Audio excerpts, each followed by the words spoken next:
Hey there everyone, it's Anthony back with another video here on Single and Placing.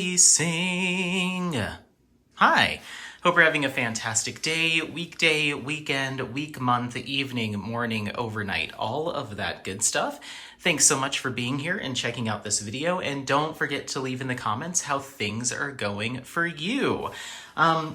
So today I wanted to do, I guess, an update video with you all and talk a little bit about a whip that I've currently been working on and just kind of recap some things for you. So what we're looking at here is Primrose. This is from Distracted by Diamonds. It's a round drill canvas with 47 colors, no ABs here. And it's a big old canvas. It is... Let's see. It is 62 by 140 centimeters. So you're just seeing the part that I've completed thus far up to here. I'd say I'm about 40% done. Here's the rest of it for you to see. It's a big project, but as are a lot of these panels, these Mucha panels. This is by Alphonse Mucha, by the way. Mucha panels, so I'm not adverse to kits this size. And so this was my kit that I was working on, or I have been working on for Summer with the Masters. This was my selection for the event. So I was super excited to give it a shot. It's been in my stash for a while, but I was excited to jump into it. But if you have been following along on my vlogs, if you are a viewer of my vlogs, or maybe even popped over to Instagram and saw my status updates of this project up until this point, I've been struggling with this kit quite a bit. I'm actually gonna go ahead and peel this back for you. Hopefully it'll stay back. Okay, cool. So I'm up to right here. So yeah, about I'd say 40% done, maybe a little bit further. But I have been struggling with this canvas. I'll start off by saying I love Distracted by Diamonds as a shop. It is a shop that I have purchased from a number of times. I love Robin, the owner of Distracted by Diamonds, and it's one of the first kind of specialty diamond painting shops that I was a customer of when I started diamond painting because they were frequently recommended and had a lot of really unique artwork, and still do.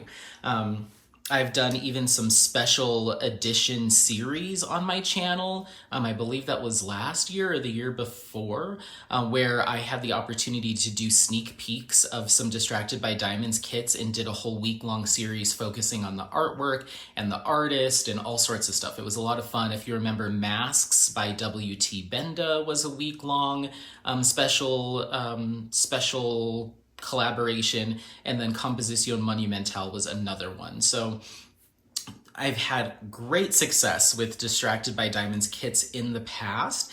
However, this time I just wasn't having the same experience. I'll go back to the things I love about Distracted by Diamonds. Their artwork selection is usually really eclectic and they have some really unique pieces that you're not going to find anywhere else, and they partner with some really interesting artists that you're not going to see elsewhere in the diamond painting world pretty frequently. And I love that they focus on inclusivity and diverse artists, diverse artwork styles. A lot of the pieces that I have in my stash from Distracted by Diamonds have a special meaning to me. So I really appreciate all the work that Robin does over there, and I think that shop is still one of my favorites to shop from. So it's a little bit difficult to talk about my experience with this kit because of my positive feelings towards the shop owner and the shop itself. But I want to be transparent with everyone, and I want to talk about this particular project and my experience with it up until this point. So I guess to start off, the first things that were tripping me up when I first started working on this project were the glue, the actual adhesive that's applied to the canvas. I found it to be pretty thin. It's something that I've experienced before in a couple of other shops, and from what I understand of how this process is done, is if the adhesive is applied too thinly, your drills will still stick to it, but they have a little bit of a slip and a slide. They don't really grab onto the canvas super well. And you can kind of feel that when you're diamond painting on this canvas, that cushiness or that little bit of like bounce that you get when you are applying drills to a canvas that has a nice layer of glue on it just isn't there. It feels like I'm just pressing down right onto the canvas fabric itself. I'm not getting that kind of cushion from the adhesive. And when I place the drills, especially when I'm single placing, I tend to place and they'll slide. They kind of slip off to one side. So I'm spending a lot of time straightening and trying to get them to sit where I wanted them to place. When I'm applying pressure, they just kind of slip around a little bit. It's especially noticeable on the edges, the edge of the canvas, which to me kind of is a telltale sign that when they were laying that adhesive down, they may have been pressing too hard, or the machinery was pressing too hard and feathering out the edges too much. So there's the glue around the edge of the canvas is pretty thin and pretty light, even in comparison to the thin adhesive that I'm seeing kind of towards the center. So I just think the application of the adhesive, be it by hand or by machine, was just not that great for this canvas, unfortunately. So a lot of slipping and sliding around the edges, pretty much the whole thing, but especially around the edges, I was having to be really careful of straightening as I go and making sure that things were in alignment, which is not something I always have to do or normally have to do. So that was the first thing I noticed. And then as I was working across the canvas, I ran into our one particular drill color. You'll see it here. It's a lot of color blocking in her skin tone here, a big chunk of it here. And that's color number 42, and that's DMC 3771. Those round drills are majority fused together. And I have my my organization here. So here is that color here. I'd say about 80 to 90% of these drills are back to back stuck together, and they don't like to break apart. So lots of stuck together drills in this color. There's a few other colors in this kit that are stuck together, but this was the most egregious, especially because there's so much of it. This is the highest amount of drills for any one DMC in this entire kit. There's all of these, and a lot of them are all stuck together, unfortunately. So what I tried to do initially is pick them, a little bit of them out. As I put them in my tray, I would kind of pick them out and put them in a jar, and I have that jar here. Put them in a jar, put a dime in here or something and shake them up to break them up, and then put a piece of dryer sheet in here to break up the static that occurs when you're breaking up drills like this. So these are all the ones that I've picked out just in the past couple times I've been working on this kit. So I would do, at about this point, I would do that again, and then fill it up again, do that again, fill it up again, and do that again. So at first I was like, okay, I might have to do that a couple of times, but like I said, almost all of the drills in those colors are stuck together. So I'd be doing that pretty much for the entire time. So what I ended up having to do, just to not have to stop and get a dime and shake it, is I would just pick and place. You pick the ones out that weren't stuck together and single place them. So I single placed pretty much this entire piece here, all of this skin tone, pretty much anywhere where those colors are, because there wasn't enough in a straight line in my tray to actually multi-place. Very rarely. Sometimes I was able to, but I kept getting stopped by stuck together drills. So that really slowed me down, slowed this project down, having to single place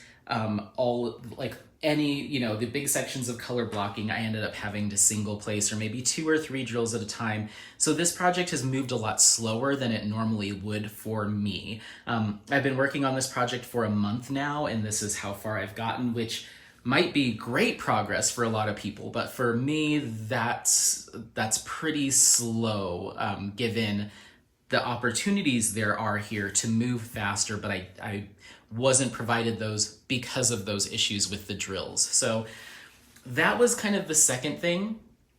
Then as I was working on this canvas and doing the color transitions and stuff, The other thing that I noticed with these drills is I believe they're all resin. I'm sorry.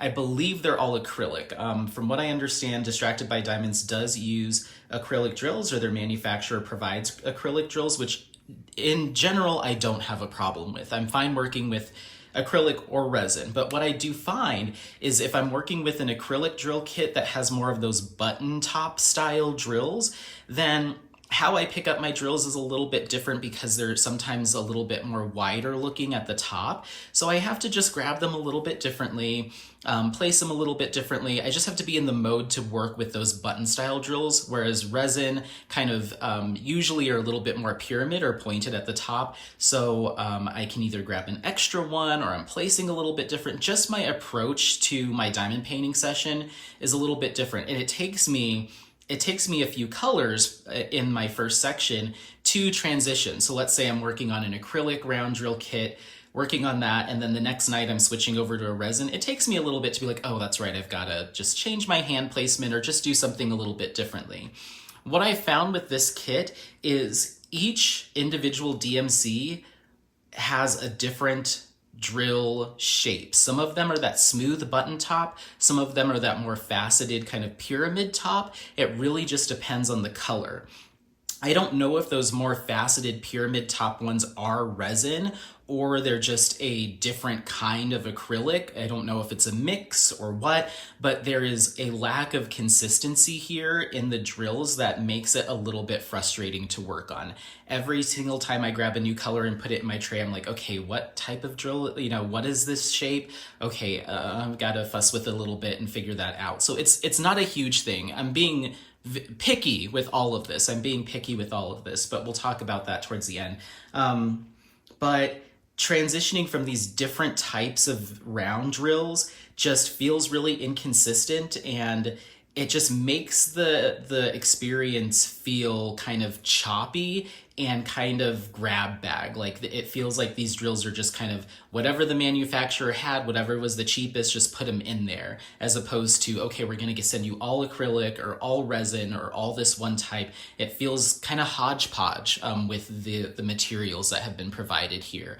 And it speaks to a lack of quality, I think, in these materials that I wasn't expecting from Distracted by Diamonds. So those are kind of, as far as the materials go, the things that were tripping me up, slowing me down, making me a little bit frustrated, I guess, working on this kit, but I was still willing to push through. As you can see, I made it a decent way up.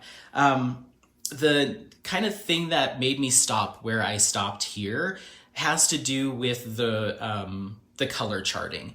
I did not expect her skin tone to be that bright orangey peach that you're seeing there that I completed on her arm. When you're looking at the actual canvas, that the printed colors, you can see that color here has more of a skin tone, a natural hue, but the actual colors themselves are those stuck together orangey peach drills.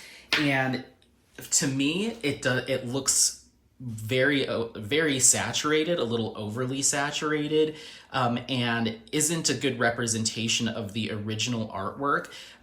This isn't Old Masters, so there's so many different images that a shop could pull from because it's public domain on the internet to use for their rendering. But a lot of the images, especially like the Wikipedia one, or if you go to the Alphonse Mucha website, the estate website, and pull up this image, it's much more of an ivory or a natural skin tone. It isn't this kind of spray tan orange. So I'm not sure if this is just the image that the image that Distracted by Diamonds decided to use for their rendering. They pulled one that was highly saturated, or if the rendering software or their manufacturer that runs these images through rendering software decided to highly saturate the skin tones in some other areas. But regardless, it doesn't look great. It doesn't look great, especially in person. that color, that tone is just far too orangey for our subject, in my opinion. The other thing that I noticed is in the original image, this is almost kind of a silky kind of shawl or a piece of satin, silky satin that is slightly transparent that she has over her shoulder. So this is actually intended to be more of her skin tone. And you can almost see where the computer rendering did pick up on the fact that the arm does kind of come up here. You see this little dot here. The arm does kind of carry up through here and you see it through. But for what, in especially right here, you can see that. But for whatever reason, it's been decided that this is a separate piece of fabric, but it didn't know which way to go. So you're starting to see the skin blend into the fabric, these orangey hues. So it didn't know which way to go, so it just defaulted to somewhere in between, so it looks kind of odd. Oh, I just kicked you, I'm so sorry. So that skin tone stopped me in my tracks. When I got to that point, I was like, okay, this isn't it. You know, I've spent a month working on this kit and I'll be investing at least another month in this and I'm not happy with it. And it's not something I'm enjoying working on from a materials perspective. I wasn't having a fun time working on this kit and I don't think I would like the finished image once it's all done. So I think what this comes down to for me is some quality and consistency issues with the materials themselves, but the heavy reliance on a computer rendering, which I don't mind. I like a highly color transitioned, I like a computer rendering that incorporates a lot of colors just as much as I like a hand charted piece. And if you're unfamiliar with the differences there, hand charted means that they'll go through with a computer and render it as you see it here,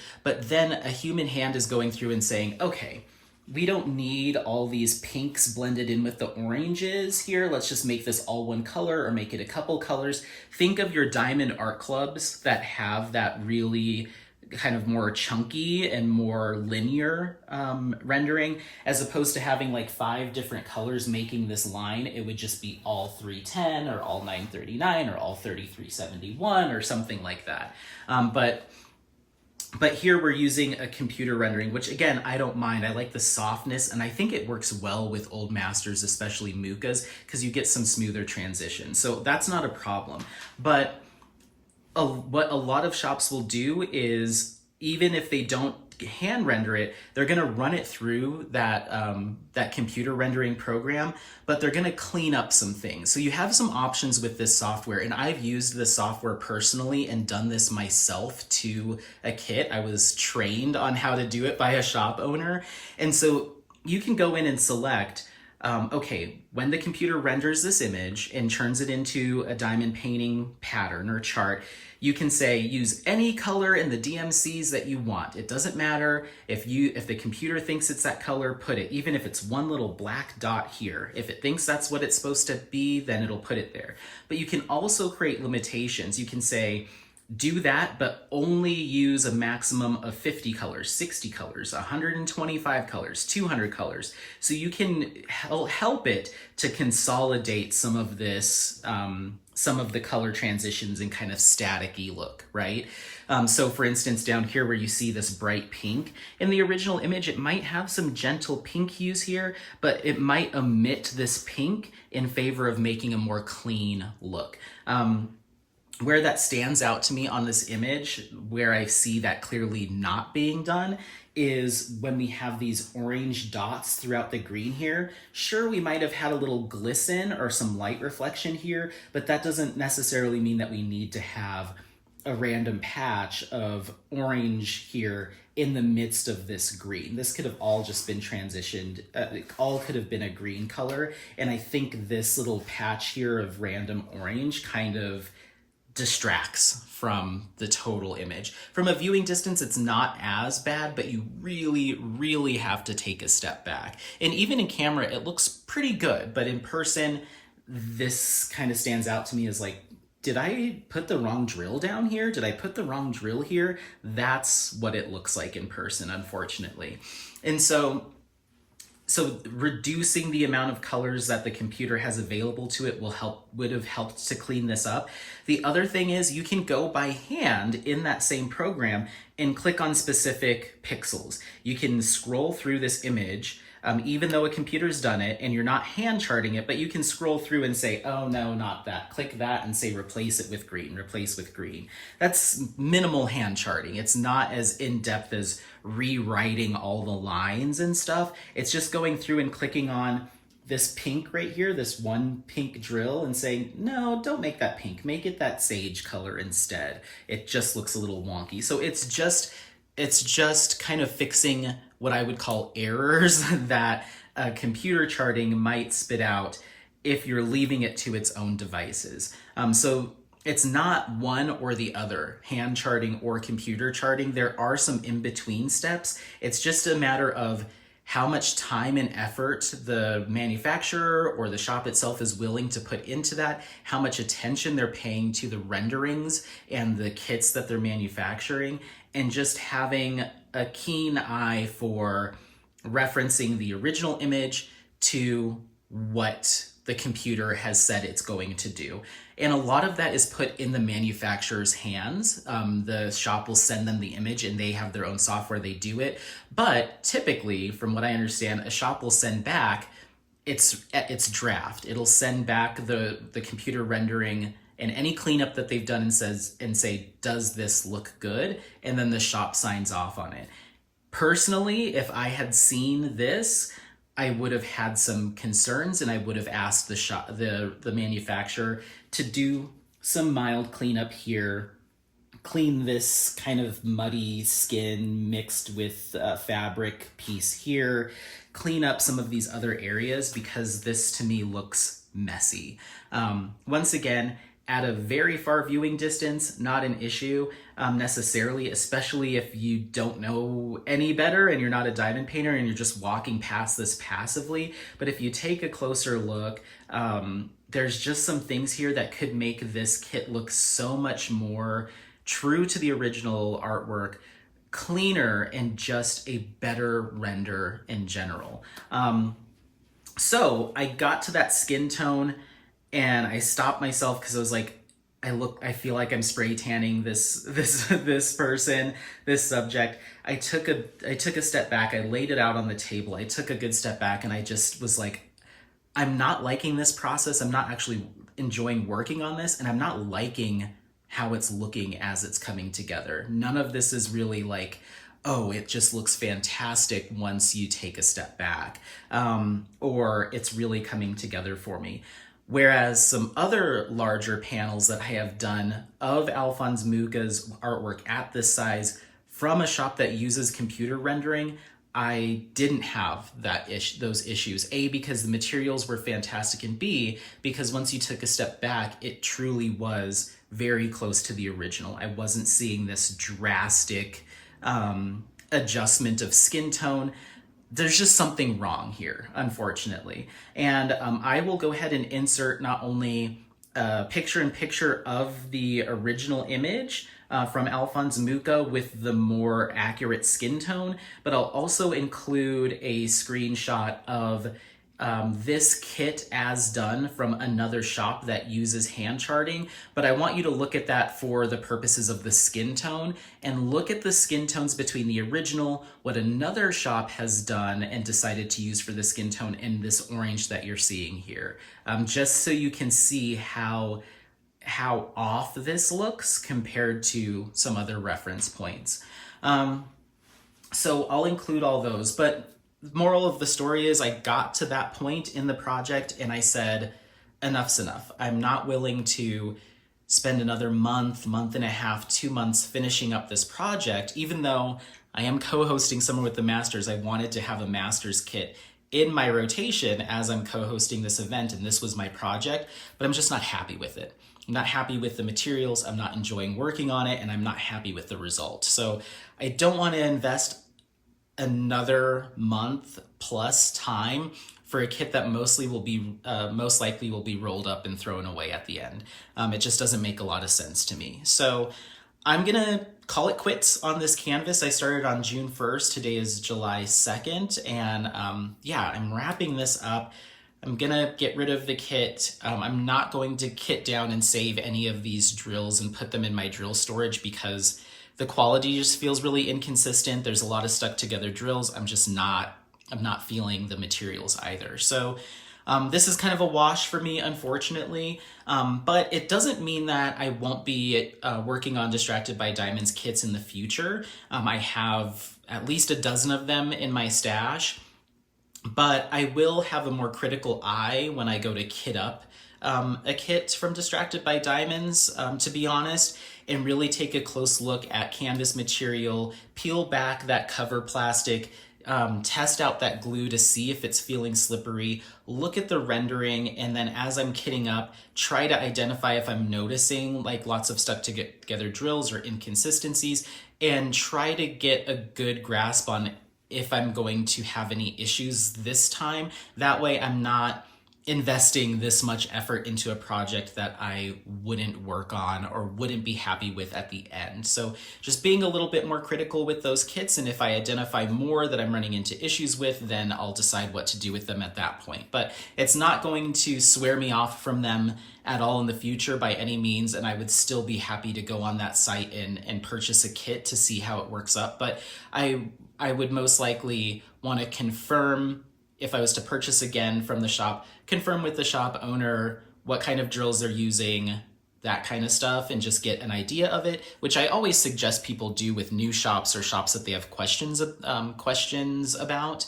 But at least the ones in my stash, I'll probably be a little bit more critical at the kit up stage, as opposed to getting this far into a project and feeling a little like I wasted my time. So that's that. I don't like I don't enjoy this, and having to call out and talk about this stuff with a shop that I really, really love. But I want to be transparent. I want to be honest, and I didn't want to just this kit just disappear and you don't hear about it again, or there's never a finish. Especially since I'm in the middle of hosting an event, focusing on old masters, and this was kind of my cornerstone kit, or the kit that I was working on for the event, and I won't be continuing it.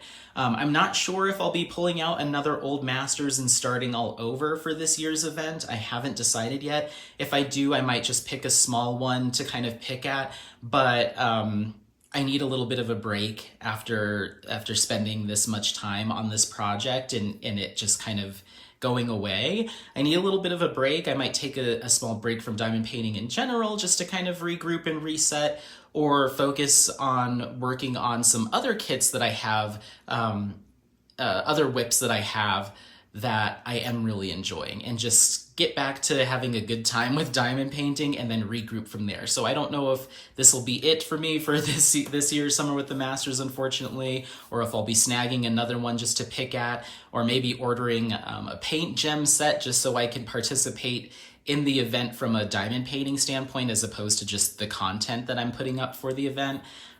We'll see. I think I'm going to take the rest of this week just to kind of think about it, and then I'll wrap up the last few weeks of the event with something, I hope. But this was just generally a disappointment. I don't know what else to say. I love the shop. I will continue to order from the shop if kits call out to me, and I will continue to work on the kits that I already have from Distracted by Diamonds in my stash. I will happily do that. It hasn't sworn me off from them by any means, but yeah, this was just kind of a bummer to see come together, and a little bit of a bummer to work on. So let me know your thoughts. If you think this looks absolutely fine, zero issues, if this is something that would be an issue to you. And I mentioned that I bring it back up, but this is me being particularly picky. If this was one of my first diamond paintings and I hadn't really worked on anything before, and I didn't have a good understanding of rendering and color composition, then I might just work on this and be like, I don't know what anyone's talking about. She's just tan today, and maybe her arm is fusing with the fabric. We don't know. But I might not have these same reservations and concerns. But as I've been crafting or as I've been diamond painting, I've learned to really appreciate and hold the time and effort it takes to do this craft in high regard. It's not an easy thing to do. It's not a quick, simple, just boom, you have a finished canvas. This is a time consuming, effort intensive craft. And I truly believe that if you're going to spend that time and effort and energy in doing something like this, then the quality of the materials should be there. The finished product should look really, really good. And I should be able to see that a shop and a manufacturer are appreciating the time and effort it takes and by putting their own effort and energy into making the best quality products that they can. And I just didn't see that here. And so I think it's fair to be picky, and it's fair to press pause and stop working on a project and not force yourself through it for the sake of I spent the money on it, so I'm just going to grit and bear it, because that's not how I want to diamond paint. I want to enjoy the process. I want to engage with the artwork. I want to have fun while working on it. And so if those things aren't happening, then I'm not going to continue because there are so many awesome shops and so many awesome kits that do take that stuff into consideration that I have a blast working on it, and I've seen that. So this is a fun extra thing. This isn't supposed to be a job or work or a task where I just have to grind through it. This is supposed to be my relaxing time, and if it's not working out, then I will move on to something else and eat the cost. I'm willing to do that in favor of forcing myself through it. And not everyone feels that way, but that's my that's how I approach diamond painting. So anyway, I hope that makes sense. I will stop it there. I've already been talking for half an hour about this thing. So I'm wrapping it up. I'm going to kit everything down and I will start fresh with a fresh attitude and a fresh mindset towards diamond painting here in a week or so and take it from there. But I wanted to provide you an update. This was Primrose from Distracted by Diamonds. And let me know your thoughts. And don't forget to like, subscribe, share this content with friends, family members, anyone that you think might take some value out of it. Happy placing. We'll see you next time. Bye. Bye. Bye. Bye. Bye. Bye.